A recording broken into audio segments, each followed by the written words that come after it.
The little device was sitting on Vera Wells' kitchen counter like it belonged there. That was the first thing that frightened her. Not the size, not the strange design, not even the fact that nobody admitted leaving it behind. It looked like a gift, a thoughtful one, the kind of thing someone would buy for a person they knew deeply. But Vera had not received a gift from anyone that week. And when she picked it up, she felt the past she had buried for years moving closer. She wanted to put it down. She wanted to believe it meant nothing. But something inside her already knew. Some doors do not stay closed just because you stop opening them. For years, Vera had been the person everyone trusted. She was the friend who remembered details, the wife who noticed every small change, the person who always asked if everyone was okay before admitting when she was not. But there was one question she had avoided for a long time. Was she actually caring for everyone else because she loved them or because she was afraid of facing what she had lost? Her marriage to Thomas Ingram had once been effortless. Not perfect, but real. They laughed at small things. They built routines. They knew each other's habits without asking. Then life became heavier. Thomas lost his father after a long illness. The grief changed him, he became quieter, longer hours at work turned into longer silences at home. Vera told herself he was hurting. She told herself patience would bring him back. But patience slowly became loneliness, and loneliness became something neither of them wanted to name. During that period, Sarah Watson entered her life again. Sarah had always been charming. She knew how to make people feel understood. When Vera spoke, Sarah listened. When Vera complained about feeling invisible, Sarah noticed. You deserve to feel important, Sarah once told her. The sentence stayed with Vera longer than it should have. Because deep down, Vera missed feeling seen. She hated admitting that. Even in her own thoughts, she tried to push it away. I was not unhappy, she told herself. I was just tired. But tired people make choices they later spend years explaining. Then came the day of the strange gift. Vera found the device after Sarah had visited. When Vera asked about it, Sarah smiled too quickly. I have no idea what you mean. That answer was worse than a confession, because Sarah was not confused. She was careful. Later that evening, Thomas noticed Vera staring at the device. What is that? I was hoping you would tell me. His expression changed, only for a second, but Vera saw it, a small movement, a moment of recognition. And suddenly, the object on the counter felt much heavier. You know what it is, she whispered. Thomas looked away. I know what it could be. That was the moment Vera realized she was not discovering a new problem. She was discovering an old one. The device was connected to an account that stored old messages and recordings. Vera did not want to open it. She already knew the truth would hurt, but curiosity can be stronger than fear. Inside were files, dates, conversations, memories she never knew existed. The first discovery broke her. There were messages between Sarah and Thomas, not recent, not after their marriage became difficult, years earlier, before everything fell apart.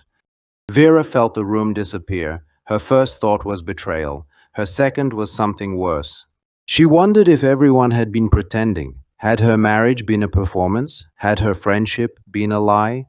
She confronted Sarah. Sarah did not deny knowing Thomas, but she denied the story Vera believed. You think you understand what happened, Sarah said quietly. You don't. Vera almost laughed, because that was exactly what someone guilty would say. But then Sarah revealed something Vera never expected.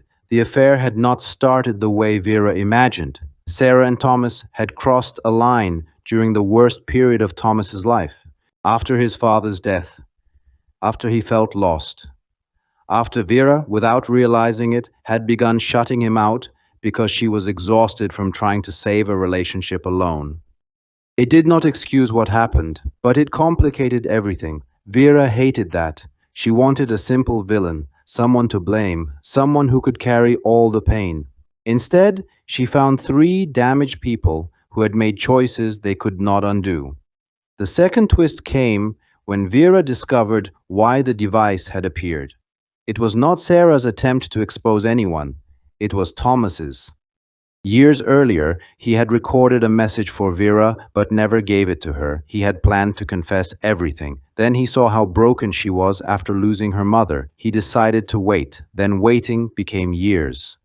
The device had been accidentally delivered with old belongings from Thomas's late father's storage. Nobody had intentionally sent it. It had returned by accident. But it arrived at the exact moment when Vera was finally ready to face it. The hardest part was realizing how much time had been lost. Vera confronted Thomas in their living room. "Did you love her?" Thomas did not answer immediately. That silence hurt more than any word. "I was lost," he finally said. "That is not an answer." "No," he admitted, "it isn't." Vera cried because she wanted him to say something that would erase everything. He could not. Neither could she. But then Thomas said something she never expected. "I thought you stopped needing me." Vera looked at him. "I thought you stopped choosing me." For the first time in years, they were not defending themselves. They were telling the truth. The final truth came from Sarah. A week later, Sarah came to Vera's house. She did not come to apologize. She came to return something. A letter Vera had written years ago. A letter she thought she had destroyed. Inside was something painful. Vera had written about feeling abandoned, about feeling invisible, about believing Thomas loved everyone except her.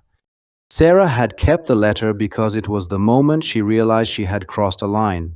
She had been jealous of Vera's life, not because she wanted Thomas, because she wanted the feeling Vera had before everything changed. A home, a person who chose her.